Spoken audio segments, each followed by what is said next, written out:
இயேசு கிறிஸ்து இல்லாம அவர்கள் வாழ்க்கையில பிசாசானவன் மிகவும் மோசமானவனாக இருக்கிறான்.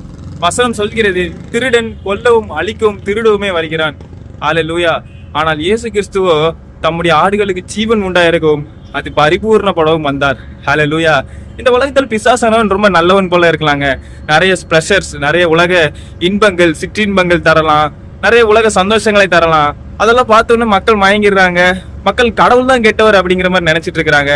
உலக வாழ்க்கைக்கு கடைசி தன்னுடைய முதிர் வயதிலும் தன்னுடைய வாழ்க்கை முடிந்து போகிற ஒரு தருவாயிலும் தன்னுடைய பேரனே யாரா பார்த்து என்ன சொல்லுவாங்க, இன்னும் நல்லா சம்பாதிடா, இன்னும் நல்ல சேலரி வாங்கடா, இன்னும் நல்ல பைக்கோ காரோ வாங்கடா, இது பத்தாதுடா அப்படின்னு சொல்றாங்க.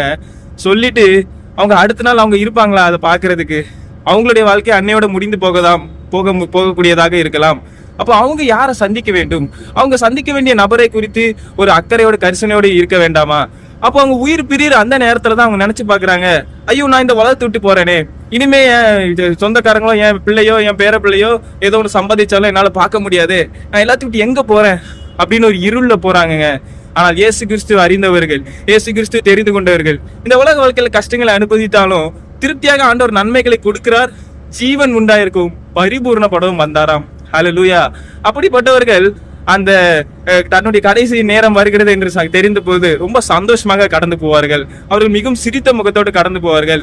எத்தனை ரத்த சாட்சியில் மரித்தார்களோ எல்லாருடைய வாழ்க்கையிலும் பாருங்க, அவர்கள் சாகும் பொழுது சந்தோஷத்தோடு மரித்து போவார்கள். காரணம் என்ன தெரியுமா? அவர்கள் மரித்து போகிறதில்லை. வசனம் சொல்கிறது, நித்திரை அடைகிறார்கள், அதாவது தூங்குறாங்களாம். இந்த பாடியில தூங்கி அங்க முழிக்கிறாங்களாம் இயேசு கிறிஸ்துவிடம். அல்லேலூயா. ஆனா இந்த உலக பிரகாரமா வாழ்றவங்களை பாருங்க, வசனமே சொல்லும், மரித்தோரை அடக்கம் பண்ணட்டும் அப்படின்னு இயேசு சொல்லுவார். அதாவது இந்த உலகத்துல இயேசு இல்லாம ஆவிக்குரிய வாழ்க்கை இல்லாம செத்து போனவங்க இருக்கிறாங்கல்ல, அவங்களே மற்ற செத்து போனவங்களை அடக்கம் பண்ணட்டும், நீ என்னை பின்பற்றி வா அப்படிங்கிறாரு. நமக்கு வேற வேலை இருக்குடா, நமக்கு ஊழியத்தின் வேலை இருக்குடா, நம்ம எதுக்கு அடக்கம் பண்ற இடத்துக்கு போகணும் என்று இயேசு சொல்லுகிறார். அல்லேலூயா. அதனால அந்த வாழ்க்கை கடைசி நிமிஷம் எவ்வளவு முக்கியமானதுன்னு யோசிச்சு பாருங்க. அது வரைக்கும் இந்த பிசாசான இந்த உலக காரியங்கள் எல்லாம் சந்தோஷம் போல தோன்றலாம். ஆனா வாழ்க்கை முடியக்கூடிய நேரத்துல தெரியும் அது இருளில் முடியக்கூடிய ஒரு விஷயம் என்று. பாவத்தின் சம்பளம் மரணம் என்று சொல்லப்பட்டிருக்கிறது. அல்லேலூயா. ஆனால் இயேசு கிறிஸ்து கூட நீங்க வாழும் பொழுது ஏதோ கொஞ்சமா நன்மைகள் கிடைக்கிற மாதிரி இருக்கலாம், ரொம்ப உபத்திரவங்களை அனுபவிக்கிற மாதிரி இருக்கலாம். ஆனால் அவர் பிழைக்கிறது போல நாமும் பிழைப்போம். அவருக்குள்ள இருக்கிற ஜீவன் நமக்குள் வருகிறது. கடைசியில நன்மைகளை திருப்தியாக பெற்றுக்கொள்கிறோம். அவருக்குள் பரிபூர்ணமாக அவரோடு நாம் சேருகிறோம். அல்லேலூயா.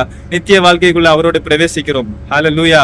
அப்போ தெரியுங்க, அந்த நேரத்துல தெரியும் எவ்வளவு பெரிய சந்தோஷம் அது என்று. அல்லேலூயா. அதனால நமக்கு தெரியும், நம்ம ஆவிக்குரிய கண்கள் திறக்கப்பட்ட நமக்கு தெரியும். அதனால நம்ம சொல்லி கொடுக்க வேண்டியது ஆவிக்குரிய காரியங்களை பாருங்க. ஆவிக்குரிய இயேசு கிறிஸ்துக்குள்ளான அறிவே உண்மையான அறிவு, இந்த உலக அறிவு உண்மையான அறிவு அல்ல. அல்லேலூயா. கர்த்தர் தாமே உங்களை ஆசீர்வதிப்பாராக.